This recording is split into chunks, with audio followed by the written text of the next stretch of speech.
Yuk kembali lagi di channel Fokuser Anime. Kali ini kita akan kembali ngelanjutin alur cerita Strongest Hunter ya guys ya. Dan tanpa berlama-lama lagi langsung aja kita mulai alur ceritanya.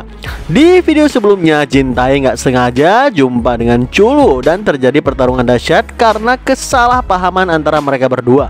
Harusnya pertarungan mereka udah selesai begitu mereka sama-sama udah tahu identitas masing-masing. Tapi karena ego keduanya sama-sama tinggi dan suka ngebacot juga, makanya pertarungan ronde kedua pun dimulai.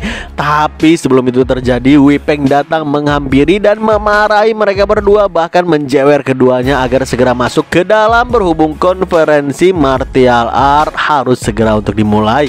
Selagi berjalan ke dalam, jujur Jin sangat kesal terhadap Chulu ini. Bisa-bisanya orang seperti Chulu menjadi orang nomor 2 di Ultimate Plum Blossom Trio.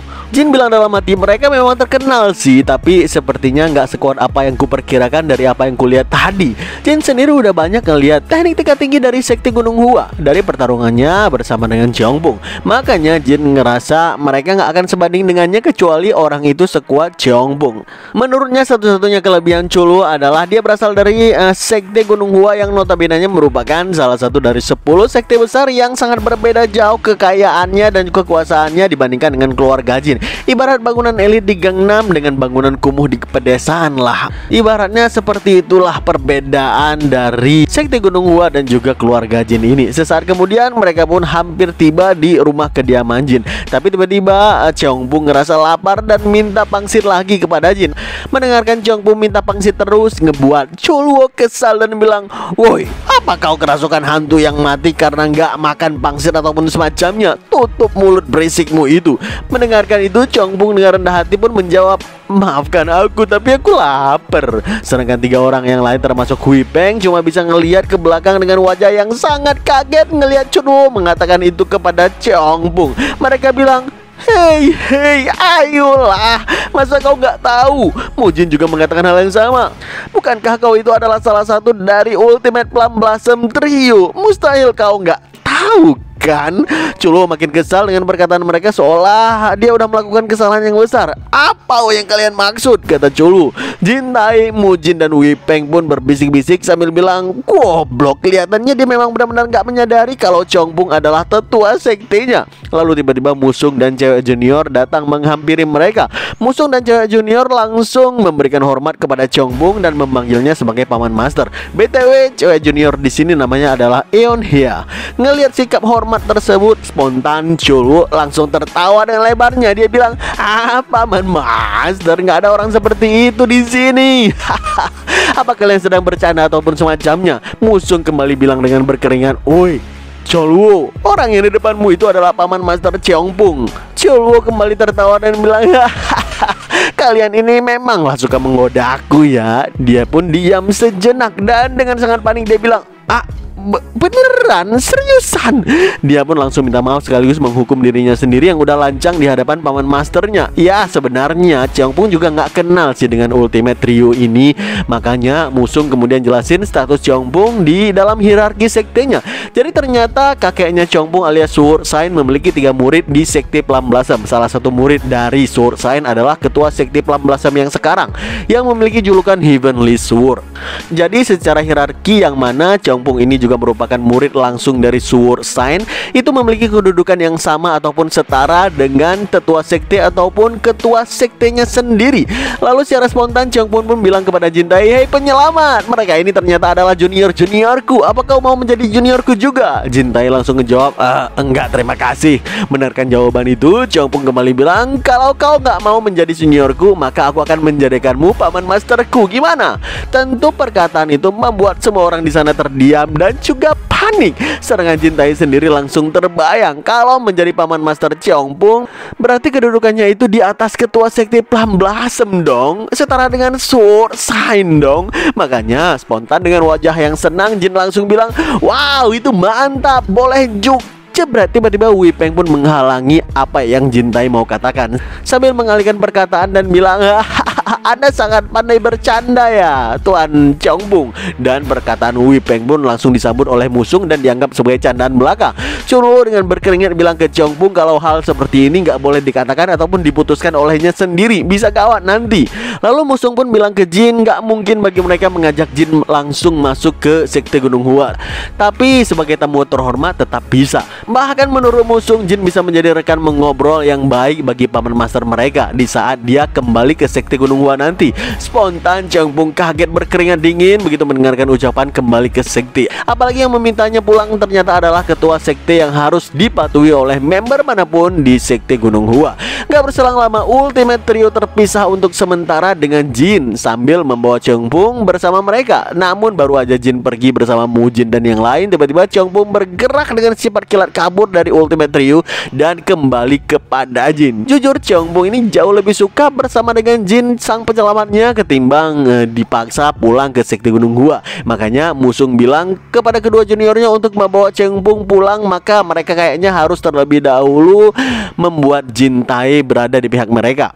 Sesaat kemudian Jin pun udah kembali ke kediamannya. Terlihat Wei Peng marah besar pada Jin karena masih aja membuat Chongbung mengikutinya. Dan jika itu terjadi maka Chongbung yang melanggar perintah ketua sektenya sendiri, dan jika ketahuan alasan melanggar gegara menempel kepada Jin, bisa-bisa hubungan antara Jin Taiyuan menjadi buruk dengan Sekte Gunung Hua. Kemarahan Wei Peng dan Jin ternyata didengar sama Wei Kyung yang datang menyusul setelahnya. Wei Kyung sih nggak akan pernah bisa memarahi adik bungsunya itu. Bahkan dia memuji Jin karena membawa pulang pedang yang sangat bagus setelah ketemu dengan Master Blacksmith. Wei Peng makin emosi dan menarik pedang itu dari tangan Wei Kyung dan dia bilang, sejak awal alasan kenapa tuan muda ketiga terlambat datang ke jamuan dan seluruh insiden ini terjadi dengan Chongbung itu karena ini, kata Wei Peng sambil mencoba mau membanting pedang tersebut dengan sekuat tenaga ke lantai. Namun tiba-tiba Jin mengatakan itu milik Fire King. Mendengarkan itu spontan Wei Kyung kaget, apalagi si Wei Peng. Dia terpaksa menghentikan gerakan tangan membanting selagi Jin juga ngejelasin kalau Fire King memberikannya buku martial art sekaligus pedang tersebut. Apa si Wei Kyung ini nggak tahu kalau dia udah mendapatkan semua ini? Tanya Jin kepada abangnya Wei Kyung. Wei Kyung pun ngejawab, Wei Peng sih udah seharian mencoba mau membicarakan hal ini kepada aku. Tapi tiba-tiba Wei Kyung shock parah ketika ngelihat Wei Peng yang encok seluruh badannya gegara menghentikan gerakan bantingan tadi dengan tiba-tiba. Dengan tubuh yang bergetar, Wei Peng bilang, sial, kenapa Fire King segala? Aku nggak boleh membuatnya marah, sialan. Gak berselang lama Jin dan Chongbung pergi keluar dari sana. Tinggal Wei Kyung dan Wei Peng aja yang berada di dalam ruangan. Jujur Wei Peng gak habis pikir dengan aksi Jin yang terlalu sembrono melakukan apapun secara serampangan. Apa dia mau memusnahkan keluarga kita dengan mengajak ribut Raja Api, kata Wei Peng. Wei Kyung sih terlihat gak terlalu ambil pusing karena udah terlanjur kejadian. Namun kemudian dia menanyakan kepada Wei Peng via telepati gimana perkembangan investasi terhadap Dark Heaven. Wei Peng ngejawab kalau investigasi nggak berjalan dengan mudah karena larangan yang lebih kuat udah dilemparkan kepada tubuh mereka. Makanya sebagian besar mati dalam proses investigasi. Hanya sisa 3 yang masih hidup. Mendengarkan kematian tersebut, Wei Kyung meminta proses interogasinya dihentikan. Sangat penting membuat mereka itu, para saksi, tetap bertahan hidup karena mereka adalah satu-satunya bukti yang keluarga Jin punya. Wei Peng mengiyakan permintaan tersebut. Dalam hati Wei Kyung dia bilang, Elder pertama menunggu lama untuk sebuah kesempatan emas demi mengambil alih keluarga ini. Tapi kenapa Dark Heaven nggak menunjukkan apa yang mereka kejar sebenarnya? Kata Wei Kyung yang sangat penasaran. Apa yang diingatnya tentang Dark Heaven adalah mereka merupakan organisasi yang membantu pengkhianatan Elder pertama di balik bayangan serta membuat pil power burst energi yang dimakan oleh Pung yang sebelumnya. Setelah beberapa waktu berlalu, akhirnya acara jamuan makan malam pun tiba. Wei Kyung memberikan kata-kata sambutan sebagai kepala keluarga di hadapan banyak tamu. Dan tiba-tiba rombongan dari Sekte Gunung Heng juga datang ke lokasi jamuan untuk memberikan hormat. Dan ternyata si Xiao Luo langsung jatuh cinta pada pandangan pertama ketika ngelihat Sowol dari Gunung Heng. Dia terus memuji Sowol setinggi langit di hadapan Jin. Jin pun bilang, wah, apa kau jangan-jangan tertarik kepadanya? Dengan sangat bersemangat, Xiao Luo bilang, tertarik katamu? Itu bukanlah perasaan remeh-temeh semacam itu, bro. Ini adalah cinta. Yeonha bilang sambil berbisik kepada Musung yang berada di sampingnya, "Kakak, bukankah dia setiap ngelihat wanita cantik seperti itu?" Musung ngejawab, "Yah, nggak salah lagi emang." Di saat semua tamu sedang makan malam, siapa sangka Seowol pun menghampiri Jin dengan tersenyum manis sambil menanyakan kabarnya. Dan ngelihat Seowol datang tentu aja ngebuat Cheolwoo terperanjat kaget. Dan beberapa menit pun berlalu. Saat ini terlihat Jin sedang berbincang dengan Wi Kyung tentang gimana hebatnya Wi Kyung memainkan politik demi mendapatkan dukungan agar bisa menjadi pemimpin provinsi Shanxi. Namun tiba-tiba Wi Kyung menunjuk ke sudut sana sambil bilang, "Tapi BTW Jin Tae, kenapa tuh si Destruction Blumfish bertingkah seperti itu? Apa dia sedang sakit?" Dan ternyata karena beberapa menit yang lalu ketika Seowol datang, dia yang sangat hype karena disamperin wanita pujaannya malah patah hati karena Seowol terus tersenyum dan mengobrol manis dengan cukup intens dengan Jin Tae. Dan bahkan dia mengacuhkan Cholo yang ada di sampingnya sama sekali. Lalu tiba-tiba seseorang yang mirip Kazuya Tekken yang bernama Chu Do-wan dari sekte Iron Blood Henan menghampiri Wi Kyung dan juga Jin Tae ke depan. Dia memberikan salam kepada Jin dan juga Wi Kyung di atas panggung. Wi Kyung menyambut baik kedatangan Chudo karena dia memiliki reputasi yang luar biasa juga di luar sana. Wi Kyung nanya apa yang dilakukan murid dari sekte Iron Blood di sini. Ada yang bisa aku bantu? Sambil tersenyum, Chudo menjawab, "Aku datang untuk meminta latihan tanding." "Latihan tanding sekarang? Apa nggak terlalu cepat?" tanya Wi Kyung balik kepada Chudo. Chudo pun ngejawab, "Maafkan aku, tapi aku ingin latihan tanding dengan Destruction Blumfish Warrior Chulwo." "Hey Chulwo, ayo kita cari tahu tinju siapa di antara kita yang lebih kuat," katanya memberikan tantangan.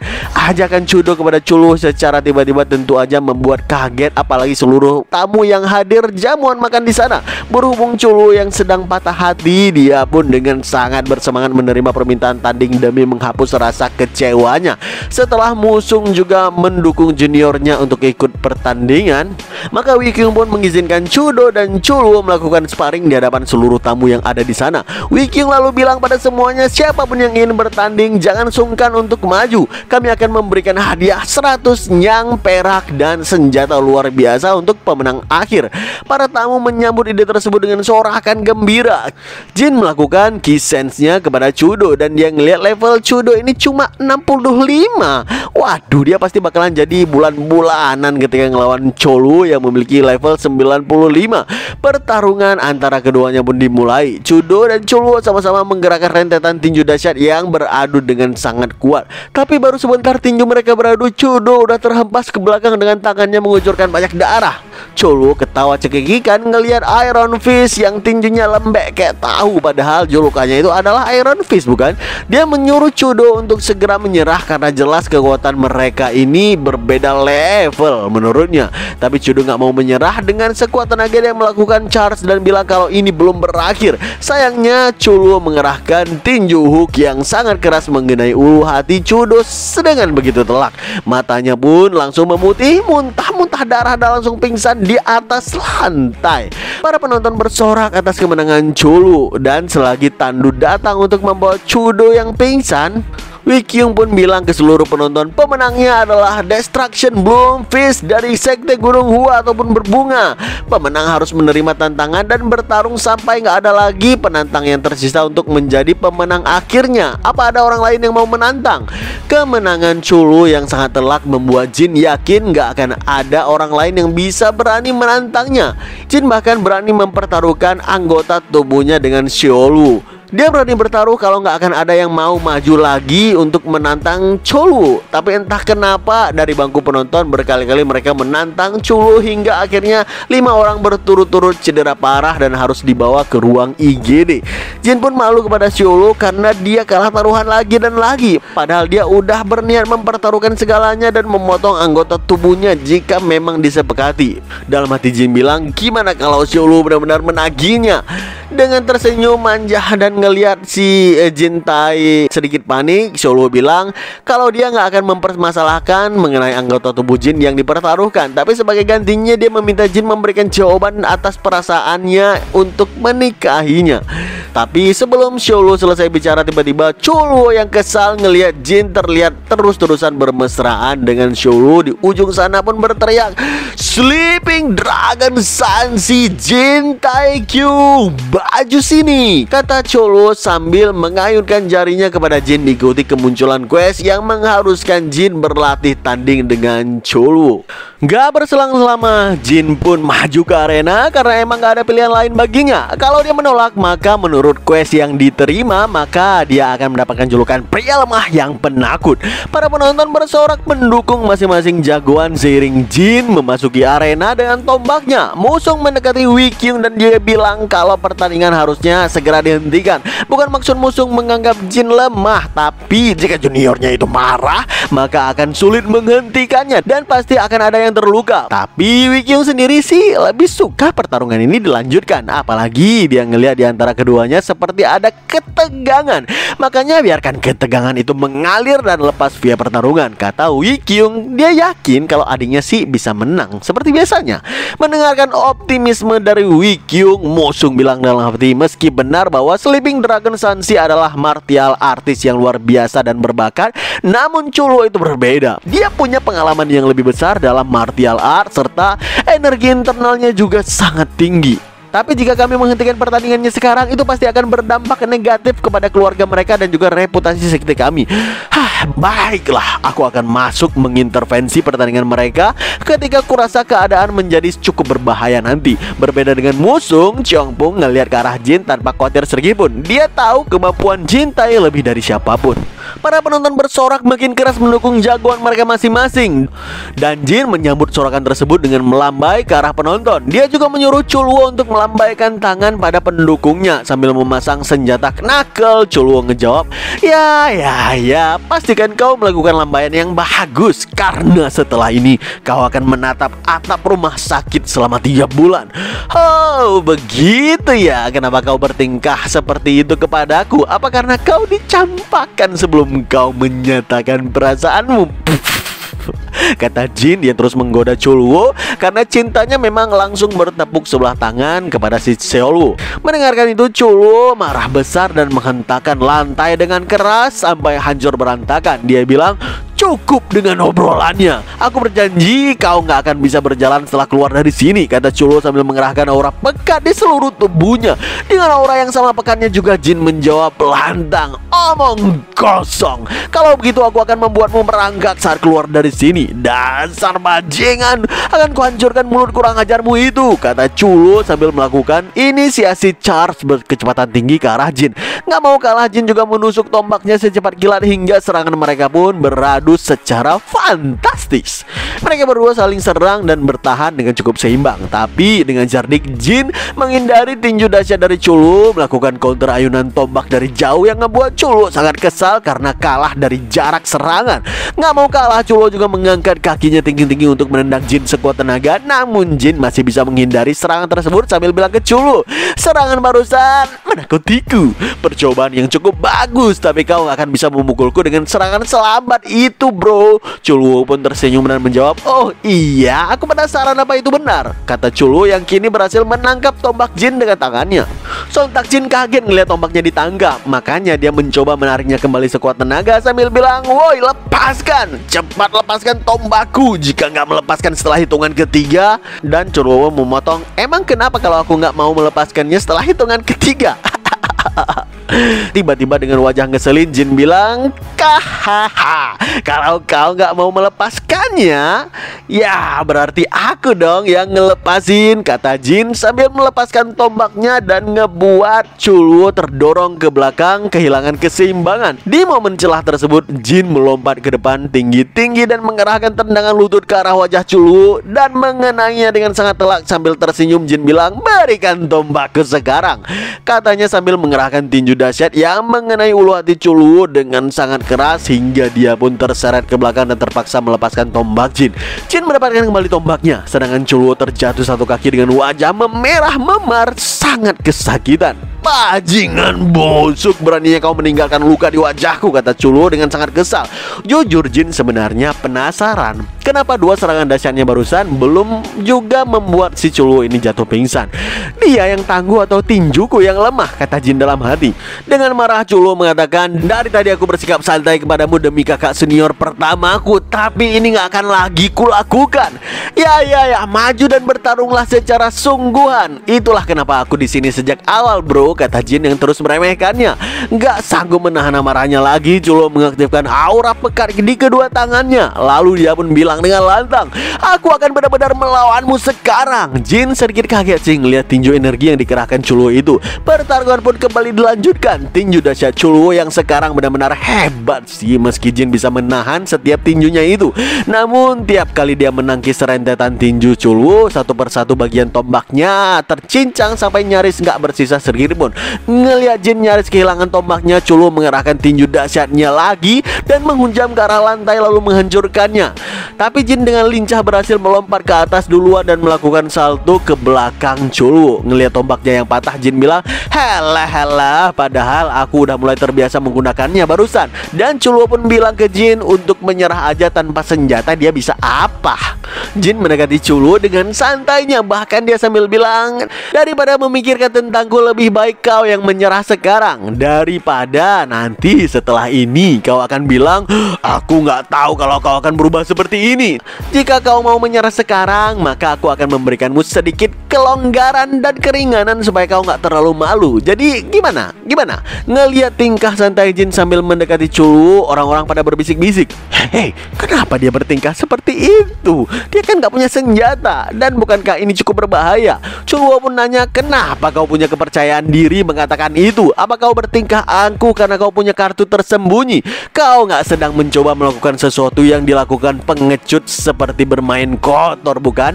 Dalam hatinya Jin bilang, "Trik kotor ya? Mirip sih, karena sesuatu yang hanya bisa dilihat olehku. Buka status window," kata Jin dalam hati. Kesal ngelihat sikap angkuh Jin, Chuluo pun mengerahkan skill ultimate-nya, Northern Tiger Fist, bentuk ke-82. Seketika aura sangat pekat memancar dari tubuh Chuluo sekaligus dari tinjunya. Sambil mengerahkan tinjunya itu, Chuluo teriak dengan lantang, "Twin Pound!" Serangan Jin sendiri saat ini mengaktifkan titel Warrior yang membuat semua statusnya meningkat 30 poin. Gak cuma itu, dia juga menambahkan 20 poin pada Strength serta 50 poin pada Agility dari poin bonus yang masih tersisa. Seketika dari dalam tubuh Jin bersinar dan merasakan kalau kakinya menjadi sangat ringan. Di saat serangan ultimate Chuluo datang untuk menggeprek kepala Jin dari kedua sisi, tiba-tiba Jin menghilang dari pandangannya dan dengan kecepatan yang sangat gila dia muncul kembali dan menaiki punggung Chuluo sambil menodongkan sisa tombak kayunya yang patah itu ke leher Chuluo. Jin tersenyum sambil bilang, "Hei, kau level 95. Kurasa aku menjadi terlalu kuat untukmu, bukan?" Tentu itu langsung ngebuat Chuluo terkaget berkeringat. Apa yang akan terjadi selanjutnya? Gimanakah kelanjutan pertarungan kedua master puncak ini? Saksikan terus alur cerita Strongest Hunter hanya di channel Fokuser Anime dan Step.